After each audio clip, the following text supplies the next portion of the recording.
नमस्ते नमस्ते नमस्ते नबोलौँ भन्छु बोल्ने दिन आइहाल्छ है। यस ऐतिहासिक राष्ट्रिय स्वतन्त्र पार्टीको पहिलो महाधिवेशनमा उपस्थित पार्टीका सभापति रवि लामिछानेज्यू, विशेष अतिथिका रूपमा आउनुभएका पूर्व प्रधानमन्त्रीज्यू, प्रमुख प्रतिपक्षीय दलका सभापतिज्यू तथा सम्पूर्ण विशिष्ट अतिथिहरू, पार्टीका पदाधिकारीहरू, मन्त्रीगणहरू, सांसदज्यूहरू तथा उपस्थित सम्पूर्ण देशप्रेमी राष्ट्रिय स्वतन्त्र पार्टी प्रेमी सबैलाई हार्दिक शुभकामना दिन चाहन्छु। कुरा कताबाट सुरु गरौँ त? आज खासमा चाहिँ यो महाधिवेशन भनेको पार्टीको विषयमा बोल्ने, पार्टीलाई कसरी सुदृढ बनाउने, पार्टीलाई कसरी बलियो बनाउने, हाम्रो पार्टी जुन एउटा सानो महत्त्वाकांक्षा, सानो इच्छा, सानो देश बनाउने हुटहुटीले सुरु भएको पार्टी आज महाधिवेशनको पहिलो दिनसम्म आउँदै गर्दाखेरि यो पार्टी, यो आन्दोलनको रूपमा भएको पार्टी, भावनाको रूपमा भएको पार्टीलाई संस्थागत गर्ने, स्थापित गर्ने दिनमा आउँदाखेरि हामीले धेरै जसो पार्टीलाई कसरी एक ठाउँमा ल्याउने भन्ने नै कुरा गर्नुपर्छ।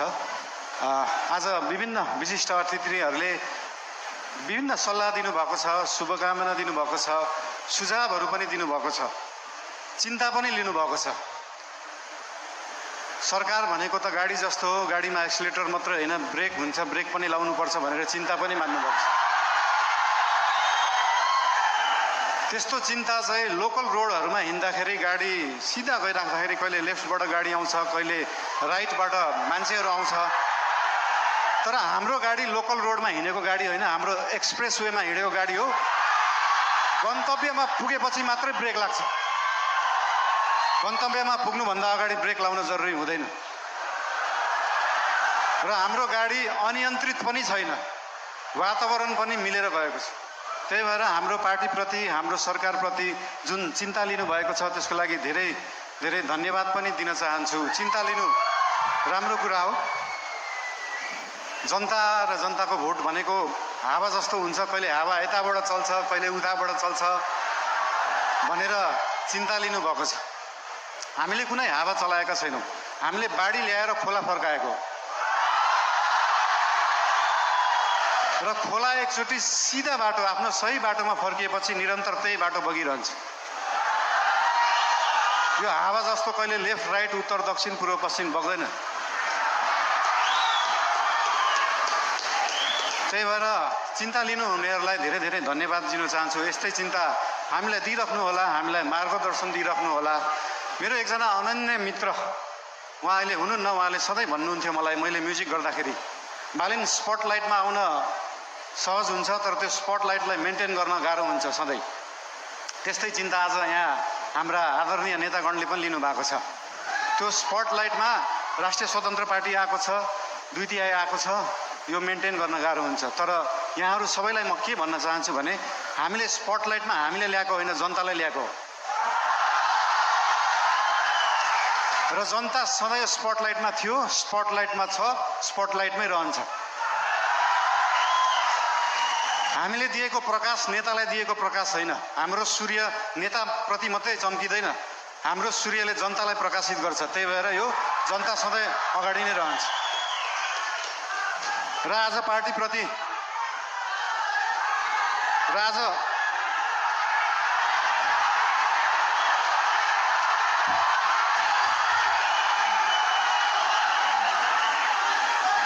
आज पार्टीको विषयमा विशेष गरी कुरा राख्नुपर्छ भनेरै हाम्रो पार्टीको चिन्तन कस्तो हो, लेफ्ट हो, राइट हो, सेन्टर हो, धेरै चिन्ता लिइराख्नु पर्दैन। हाम्रो पार्टी विकासवादी पार्टी हो, विकास गर्ने, काम गर्ने पार्टी हो।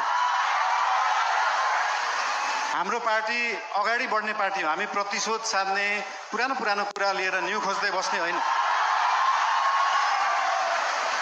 न्यू खोज्नु परे अगाडि बढ्दै गर्दा न्यू खोजिन्छ। कस्तो केसमा मात्रै भन्दाखेरि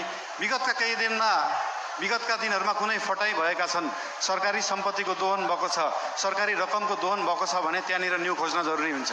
त्यहाँ न्यू खोज्छौँ हामी।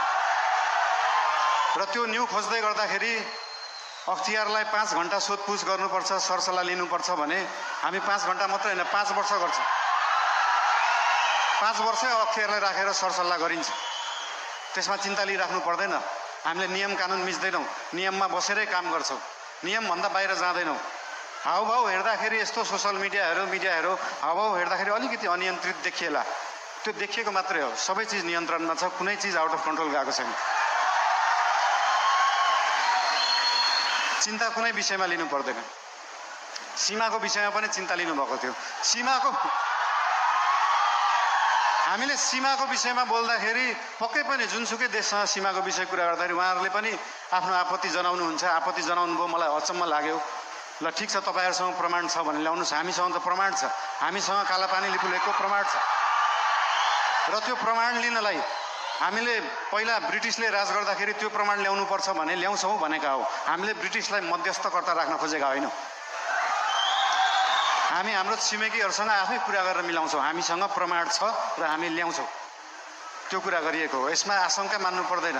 मेरो राष्ट्रियताप्रति कुनै आशंका मान्नु पर्दैन, कसैले पनि मान्नु पर्दैन। र विशेष गरी पार्टीको कुरा गर्दाखेरि पार्टीको महाधिवेशन चल्दैछ आज, भोलि पर्सि, भोलि चुनाव होला। र पार्टीको महाधिवेशनमा पहिलेदेखि एउटा हाम्रो संस्कार चाहिँ कता कता बिग्रिएको थियो। पहिला गुट बनाउने, उपगुट बनाउने एउटा कुरा तपाईँहरूलाई यहाँ हुनुहुन्छ होला, महाधिवेशन प्रतिनिधिहरू हुनुहुन्छ होला, यहाँ केन्द्रीय सदस्य उठ्छु भनेर बस्नुभएका व्यक्तिहरू हुनुहुन्छ होला, पदाधिकारी उठ्छु भनेर बस्नुभएका व्यक्तिहरू हुनुहुन्छ होला। तपाईँहरूलाई एउटा कुरा स्पष्ट के भन्न चाहन्छु भने एउटा राम्रो नेता बन्नलाई, एउटा राम्रो राजनीतिज्ञ बन्नलाई जनताको आस्था, जनताको माया जित्नुपर्छ, कुनै समूहको मायालाई हुँदैन। त्यही भएर समूह बनाउने पछाडि नलाग्नु होला। त्यस्तो बिउ अहिले नै नरोप्नु कि त्यो बिउ भोलि रुख बनेर बिचबाट फाड्नु परोस्। त्यही भएर यस्तो बिउ रोप्ने काम, यस्तो रुख फलाउने कामहरू हामी चाहिँ नगरौँ। हामीले पुरानाहरूबाट यो सिक्नुपर्छ।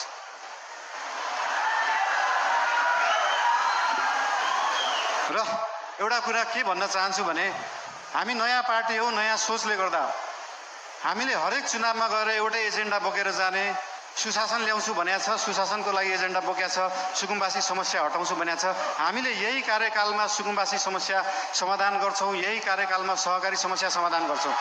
अर्को चुनावमा फेरि यही एजेन्डा बोकेर जाँदैनौँ। अर्को चुनावमा नयाँ एजेन्डा बोकेर जाने हो।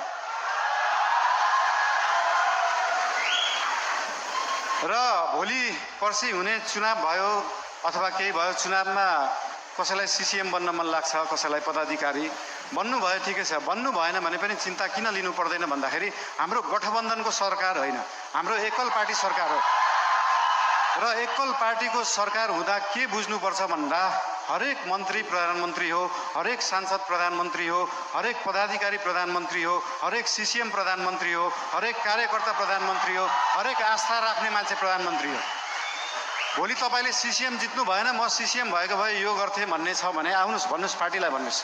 भोलि तपाईँ सांसद हुन सक्नु भएको छैन, म सांसद भएको भए यो काम गर्थेँ भनेर लिएर आउनुहोस्। तपाईँलाई जे गर्न मन लाग्छ यो पार्टीले गर्छ, यो सरकारले गर्छ। र हाम्रो पार्टीका पदाधिकारीहरूलाई सरकार र पदाधिकारीहरू, सिसिएमहरू विभिन्न जिल्लाबाट आउनु भएको छ, उहाँहरूसँग कनेक्ट भएर उहाँहरू र सरकार एउटै हो भन्ने उहाँहरूलाई चाहिँ अनुभूति गराउन अझै पनि उहाँहरूलाई अनुरोध गर्न चाहन्छु। अझै बोलौँ, के गरौँ? ठिकै छ, अब नबोलौँ भन्दा बोल्ने दिन आइहाल्छ भने जस्तै। ठिकै छ, अब अर्को यो पछाडिको मन्तव्य हाम्रो सभापतिज्यूको रहेको नै छ।